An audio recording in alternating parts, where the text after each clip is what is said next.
the way that you receive a compliment is also the way that you receive life. From an energetic perspective, if you are putting up a wall, it's not okay to receive, right? But there's two different things here.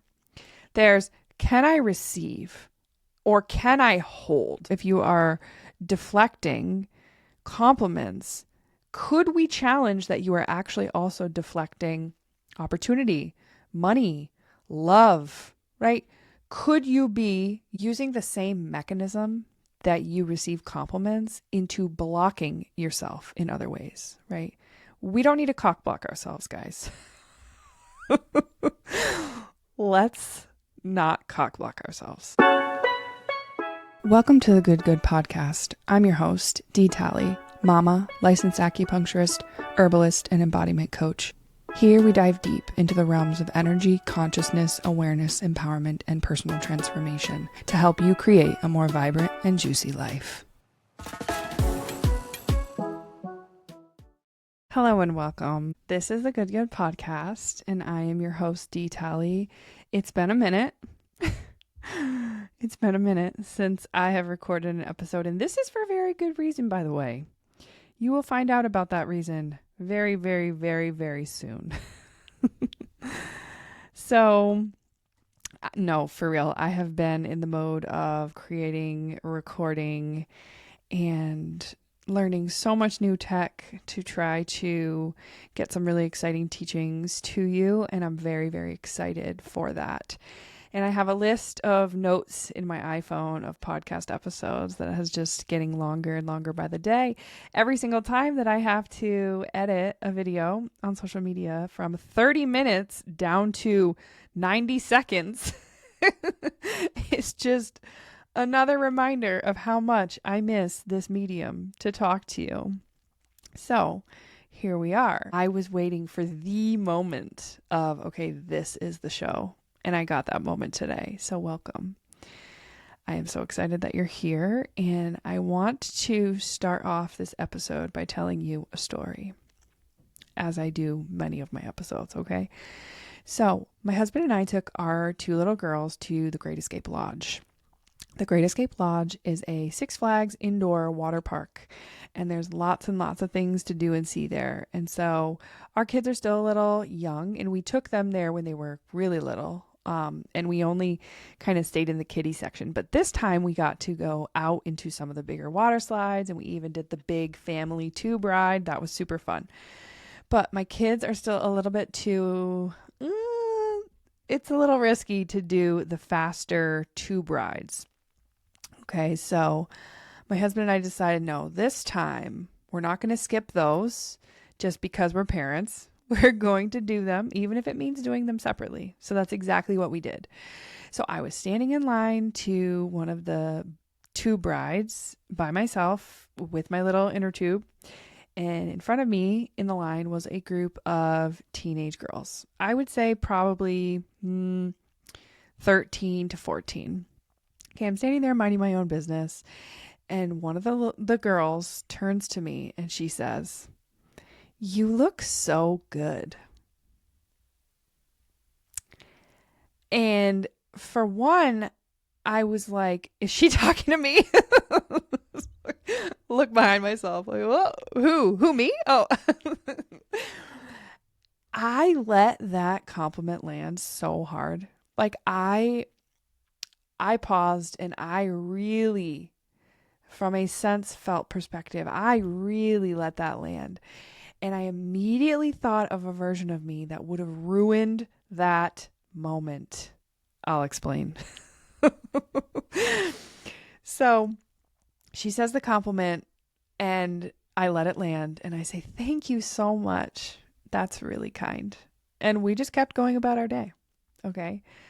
So the version of me who would have not let that land, right, is also the version of me who would have immediately rebutted with this girl who doesn't even know me, mind you, saying, "Oh, this suit? Like, oh, it's old. Oh, my body, it looked better. Like, I have two kids. Are you Are you sure you're talking to me? Right? I would have immediately said one of those things, and things would have gotten uncomfortable and weird. But I would have immediately tried to deflect it or downplay or try to pretend that she wasn't talking to me, right? And what I realized is the way that you receive a compliment is also the way that you receive life, right? So, from an energetic perspective, if you are putting up, I'm going to say it like a wall, like if you are putting up that, like, ugh, it's not okay to receive, right? But there's two different things here. There's, can I receive or can I hold, right? So energetically, what's happening when you are like, whoop, I can't receive, is you are deflecting, right? So energy can be super specific, but it also cannot be super specific. And so if you are deflecting compliments, could we challenge that you are actually also deflecting opportunity, money, love, right? Could you be using the same mechanism that you receive compliments into blocking yourself in other ways, right? We don't need to cock block ourselves, guys. Let's not cock block ourselves, okay? So there's a few layers here, right? And we talked about our ability to receive, but let's talk about our ability to hold.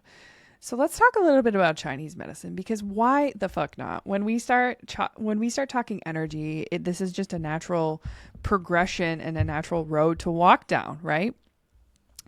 So from a Chinese medicine perspective, there's 3 different organs responsible here for holding. So number 1, we have, actually, there's a lot more. There's more organs actually for holding, but I'll talk about a few first.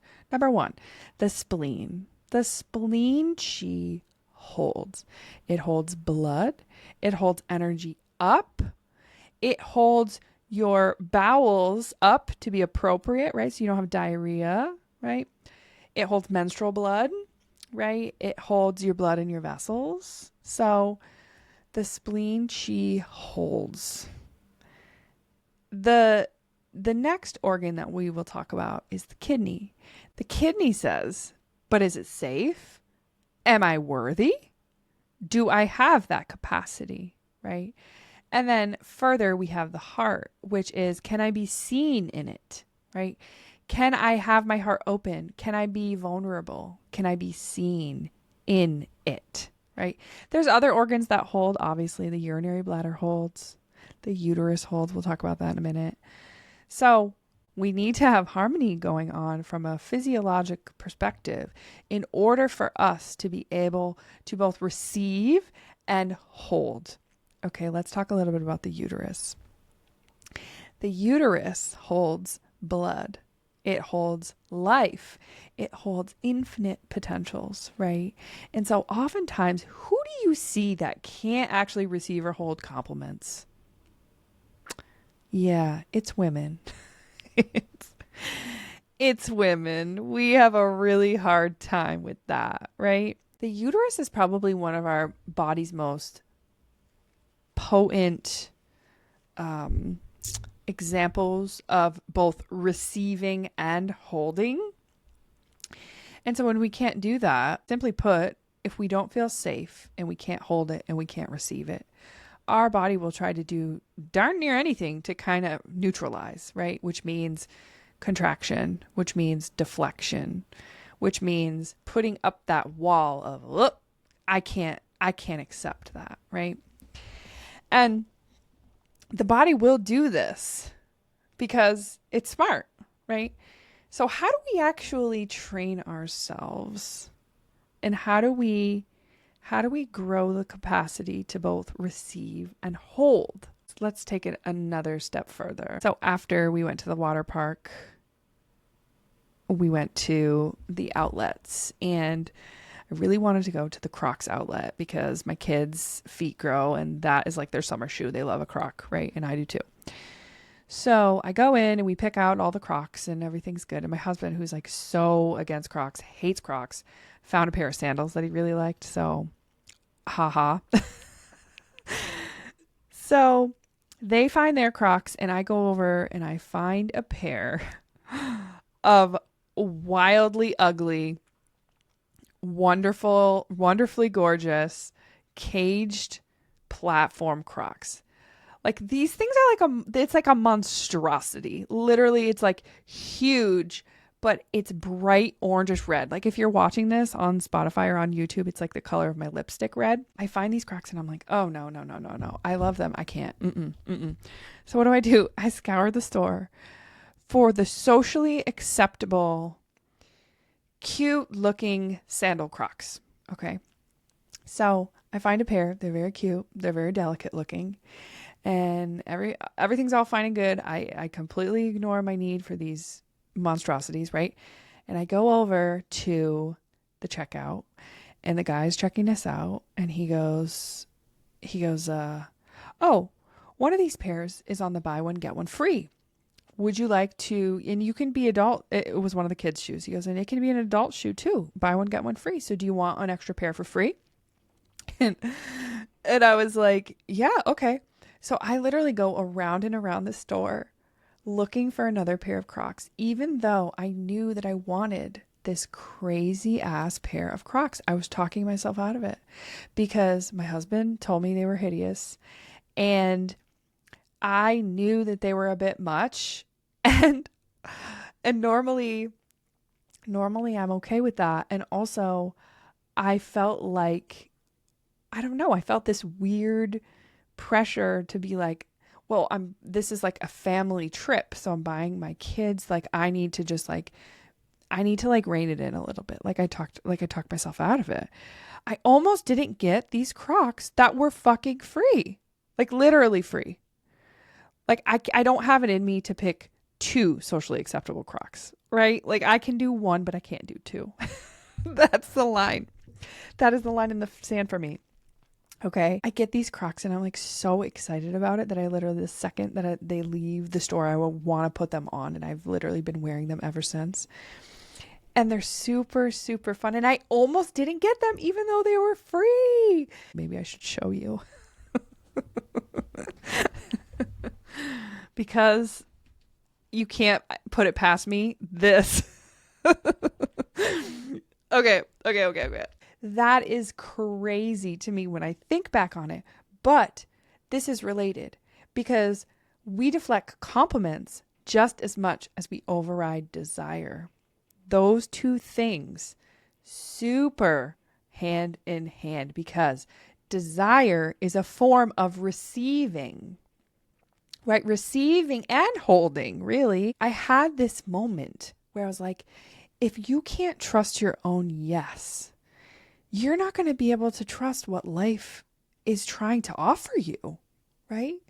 And my body knew. The craziest part about this is the second I walked in the store and found myself in the adult Croc aisle, I knew that I wanted this pair. Like I knew my body was like, oh my God, that's it. But I went through this whole process of trying to talk myself out of it because of how much of a monstrosity they are. And I'm telling you, like, I love ugly clothes. I'll be the first one to say it. I love ugly clothes. I think it's interesting. I think it's artistic and I like interesting and unique. I want you to practice something the next time that a compliment comes to you. Okay. I want you to not respond right away. Okay. Somebody says, I like your shirt. I want you to pause. Okay. I don't want you to say a word. I want you to let it land. This might be wildly uncomfortable. And I want you to notice, what do I feel? What's being activated in me right now? Is there a desire to ping pong that compliment back? Oh, I like your shirt. Oh, I like yours too. Right? Or is there a sneaky lack pattern going on? Right? Sneaky lack. I love sneaky lack.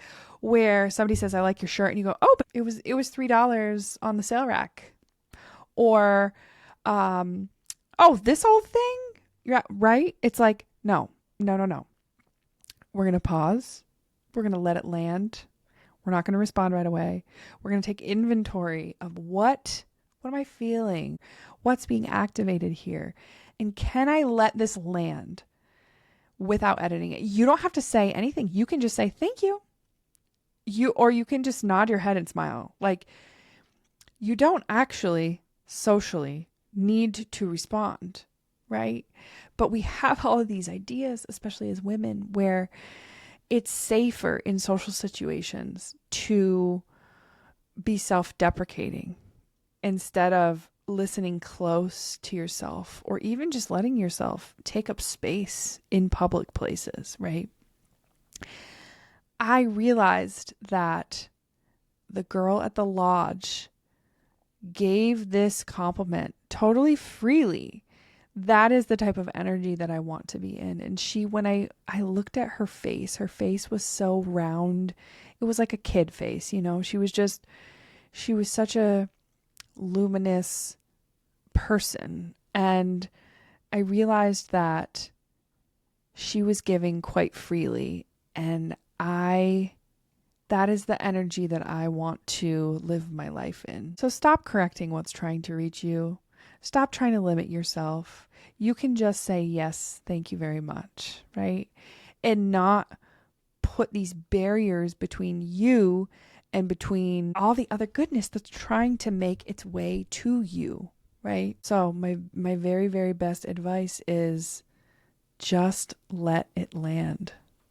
Just let it land. Okay, there's one more thing that's just coming through that I'll just kind of riff on just because, trust.